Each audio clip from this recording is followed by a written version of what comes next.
मंडळी नमस्कार, मी सुशील कुलकर्णी. आपण पाहताय ॲनालायझर आणि आज मी आपल्याला नारायण राणेंच्या विषयावर बोलायला आलेलो आहे. बऱ्याच व्यक्तींच्या बाबत बोलताना तुम्ही याच्यावर का बोलता, त्याच्यावर का बोलता, तुम्ही यांना अमुक असं का म्हणता, असे प्रश्न लोक मला विचारत असतात. म्हणजे संजय राऊतांचा विषय मांडला की अहो कुलकर्णी आता संजय राऊतांचा विषय नको, शरद पवारांना कितीदा मांडणार, चाकूरकरांचा विषय आल्यावर चाकूरकरांच्या विषयी तुम्ही का बोलताय, ऋषितुल्य का म्हणताय, असे अनेक प्रश्न लोक विचारत असतात.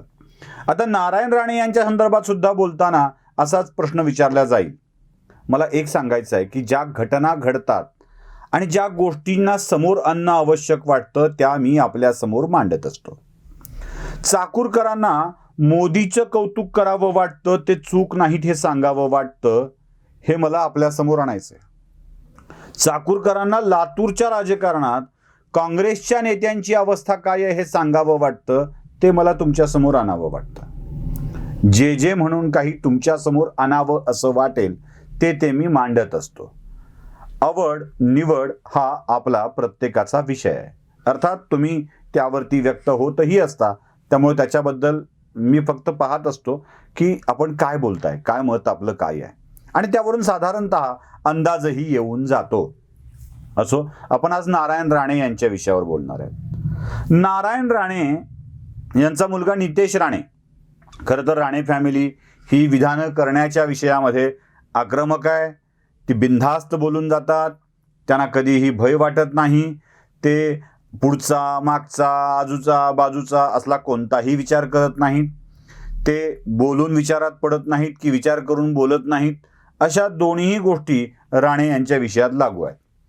नितेश राणे यांच्यावरती गुन्हा दाखल झाला तो एका कार्यकर्त्यावरती हल्ला केल्याचा, म्हणजे त्या हल्ल्यात सहभागी असल्याचा. नितेश राणेंना लक्षात आलं की आता आपल्याला अटक होणार आहे. नितेश राणे अटकेपासून वाचण्यासाठी न्यायालयाच्या दरवाजात गेले आणि तोपर्यंत पोलिसांच्या हाती लागायचं नाही, हे एक सरधोपट सूत्र जे अन्य कोणीही वापरतं ते नारायण राणेंच्या पुत्रांनी नितेश राणे यांनी वापरलेलं आहे. नितेश राणे कुठे आहेत असा प्रश्न पत्रकारांनी नारायण राणेंना विचारला.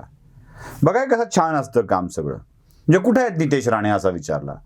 ते म्हणाले मी का वेडा आहे का तुम्हाला नितेश राणे कुठे आहेत ते सांगायला. म्हणजे नितेश राणेंचा पत्ता राणेंना ठाऊक असावा काय, सरसगट सगळ्या जगाला ठाऊक आहे की एका बापाला आपलं पोरगं कुठे आहे हे चांगल्या पद्धतीनं माहीत असतं. पण जाहीरपणे सांगून आपल्याच पोराची अडचण वाढवण्याचा मूर्खपणा कोणताही बाप करत नाही, तसे नारायण राणे देखील करणार नाही. पण नारायण राणेंनी मी का वेडाय का असं म्हटल्यावरती बघा त्यांनी आपल्या पोराला लपवलं असं देखील सांगायला मोकळे झाले लोक. चला ठीक आहे, तोही अधिकार असं म्हणण्याचा प्रत्येकाला आहे. कणकवली पोलिसांनी नारायण राणेंचा नागपुरातला बाईट बघितला आणि आपल्याला आपल्या आरोपीचा पत्ता माहीत आहे, तो तुम्ही सांगण्यासाठी पोलीस ठाण्यात यावं अशा आशयाची नोटीस धाडली. नारायण तातू राणे, केंद्रीय मंत्री, भारत सरकार आणि पत्ता अशा नोटिशीवर लिहून त्याने ते टाकलं. म्हणजे कणकवली पोलिसाच्या अधिकाऱ्यांना नारायण तातू राणे नावाचे व्यक्ती केंद्राचे मंत्री आहेत याची जाणीव होती. कणकवली पोलीस ठाण्यामध्ये नारायण राणे यांचा अख्खा बायोडाटा असणार आहे उपलब्ध आहे. पण तरीही CRPCच्या कलम 160 नुसार CRPCच्या कलम 160 अनुसार नारायण राणेंना चौकशीला हजर राहण्याची नोटीस बजावण्यात आली. नारायण राणे यांनी 4 वाजता सायंकाळी कणकवली पोलीस ठाण्यात समक्ष हजर राहून याबाबत चौकशीला सहकार्य करावे अशा आशयाची ती नोटीस होती. आता ही नोटीस जी CRPCची कलम 160 नुसार काढण्यात आली आहे, त्यानुसार तपासी अधिकाऱ्यांना आवश्यक वाटणाऱ्या व्यक्तीला पोलीस ठाण्यात चौकशीसाठी बोलाविता येतं. साक्षीसाठी बोलवता येऊ शकतं. पण या 160 मध्ये एक घोळ आहे हे लक्षात घ्या. 15 वर्ष वयाच्या खालचा मुलगा, स्त्री आणि 65 वर्ष वयाच्या वरचा व्यक्ती, ज्येष्ठ नागरिक आणि मानसिकदृष्ट्या विकलांग असलेला व्यक्ती यांना त्यांच्या स्थळापासून पोलीस ठाण्यात बोलाविण्याचा अधिकार पोलीस अधिकाऱ्यांना अजिबात नाही. CRPCच्या 160 कलमांचा असा उपयोग करता येऊ शकत नाही. आता सोपं काम आहे. नारायण राणेंचं वय 65 पेक्षा अधिक आहे. ते ज्येष्ठ नागरिक या कॅटेगरीमध्ये आहेत. त्यांना नियमानुसार बोलविता येत नाही. म्हणजे मुळात ते केंद्रीय मंत्री आहेत, हा भाग वेगळा. केंद्रीय मंत्र्यांना साक्षीसाठी जाऊन बोलावं भेटावं असा एक प्रघात आहे. चला, मंत्री आणि सामान्य माणूस कायद्यापुढे सगळेच सारखे त्यांना बोलवता येऊ शकतं असं म्हणावं तर वय वर्ष 65च्या पुढच्या आहेत. नारायण राणेंना अशा स्थितीमध्ये नोटीस काढून पोलीस अधिकाऱ्यांना बोलवता येत नाही. पण तरीही कणकवलीच्या पोलीस अधिकाऱ्यांनी केलेलं हे कृत्य नारायण राणे यांना आम्ही कपदार्थ समजतो, आम्ही बोलवू शकतो, ही जी सरकारची इच्छा आहे ना ती पूर्ण करण्यासाठी कणकवलीच्या पोलीस अधिकाऱ्यांनी चक्क नोटीस पाठवली नाही, डकवली. त्यांना लास्ट नोन ॲड्रेसवरती पाठवायची असेल तर नारायण राणेंच्या अधीश बंगल्यावरती पाठवायला हवी होती. मुळात जो बाईट झाला आहे तो नागपुरात झाला आहे. नागपूरला ती नोटीस पाठवायला हवी होती.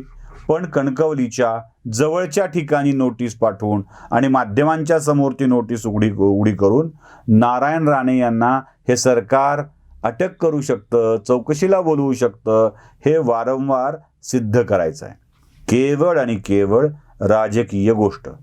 आता पोलीस निरीक्षक असा दावा करू शकतात की मला नारायण राणेंचं वयच माहीत नाही, त्यामुळं मी दिलं. मला ज्या क्षणी कळलं त्या क्षणी मी नारायण राणेंना जाऊन चौकशी केली, साक्ष विचारली, असं ते म्हणू शकतात. पण नारायण राणे नावाची व्यक्ती ही कोणी साधी सुधी नाही आहे. तुम्ही त्यांची काहीही म्हणून उपेक्षा करा, ते भारतीय संघराज्याचे मंत्री आहेत. एवढंच नाही तर कणकवलीच्या पोलीस ठाण्यामध्ये त्यांचं संपूर्ण रेकॉर्ड उपलब्ध आहे.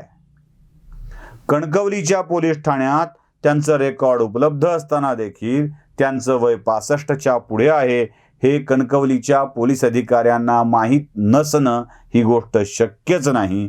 ते केंद्रीय मंत्री आहेत हे तर त्यांनी त्या नोटीसमध्येच लिहिलेलं आहे. नारायण राणेंचं वय, पद याविषयीची पूर्ण कल्पना असता केलेलं हे कृत्य आहे. म्हणून भाजपच्या नेत्यांनी यात भूमिका अशी घेतली आहे की आता आम्ही त्यांच्यावरती तक्रार दाखल करणार आहोत 156(3) नुसार. आता हे जे IPC कलम 156(3) आहे या कलमांतर्गत तपासी अधिकाऱ्यांचा हेतू लक्षात घेऊन त्याच्याबद्दलची तक्रार अन्य लोकांना करता येते की त्या हेतूने त्यांना त्रास देण्यासाठीच केलेलं आहे. कदाचित तपासही बदलण्याची विनंती केली जाऊ शकते. यानुसार 166A या IPCच्या इंडियन पिनल कोडच्या कलमानुसार या अधिकाऱ्यांच्यावरती गुन्हा दाखल करता येऊ शकतो. आता हे 166A कलम काय आहे तर लोकसेवकाच्या कामात जाणीवपूर्वक अडथळा आणण्याची कृती या 166A मध्ये आहे. नारायण राणे लोकसेवक आहेत. जाणीवपूर्वक अडथळा आणण्याची कृती, त्यांना त्रास देण्याची कृती घडलेली आहे. त्यामुळं कणकवलीच्या पोलीस अधिकाऱ्यांवरती अशा स्वरूपाचा गुन्हा दाखल करण्याचा प्रकार होऊ शकतो. आता मला यात महत्त्वाची गोष्ट आहे, कायदे कलम जरा बाजूला ठेवूया, फक्त हेतूवरती आपण विचार करूया. नारायण राणे यांना नोटीस पाठवण्यामागे पुन्हा एकदा नारायण राणे यांची प्रतिमा पोलिसांच्या पुढे काहीच नाही आहे. महाराष्ट्राचे पोलीस नारायण राणेंना केव्हाही बोलवू शकतात, अटक करू शकतात. मागही असाच प्रयोग झाला, आताही असाच प्रयोग झाला. नितेश राणेंना अटक होऊ शकते. हे सगळं दाखवण्यासाठीच हे कृत्य केलं गेलं. हे न समजण्या इतक्या महाराष्ट्रातला कोणताही माणूस दूधखुळा नाही आहे. या सगळ्या प्रकाराचा एकच अर्थ स्पष्टपणे होतो आहे की सत्ता हाती आहे म्हणून तिचा उपयोग कसाही करायचा, गुन्हे दाखल करायचे, एखाद्याला त्रास द्यायचा, त्याला अटक करायला लावायची, त्याला मानसिकदृष्ट्या खच्ची करायचं, असे सगळे प्रकार या निमित्ताने घडत आहेत. पडळकरांच्यावरती दाखल झालेले गुन्हे, नारायण राणे यांच्यावरती दाखल झालेले गुन्हे किंवा नितेश राणे यांच्यावरती दाखल झालेले गुन्हे, हे सगळे गुन्हे याच प्रकारामध्ये मोडतात. त्यामुळं राज्यात आता कायदा आणि सुव्यवस्थेपेक्षा कायद्यानं स्वव्यवस्था लावण्याचे उद्योग सुरू आहेत एवढंच सांगावं वाटतं. आणि हा फार चिंतेचा गंभीर विषय आहे हे देखील लक्षात ठेवावं लागेल. केंद्रातलं सरकार अजूनही गप्प बसलं तर हा प्रकार वाढत राहील. भारतीय जनता पक्षाच्या केंद्रातल्या सरकारनं लोकभावना बिघडेल, सहानुभूती निर्माण होईल महाविकास आघाडीच्या दृष्टीनं म्हणून जर विचार केला तर भाजप नेत्यांचं अस्तित्व शिल्लक राहणार नाही, ते अडचणीत येतील हे देखील लक्षात ठेवलं पाहिजे. व्हिडिओ आवडला असेल तर लाईक, शेअर आणि सबस्क्राईब नक्की करा. धन्यवाद.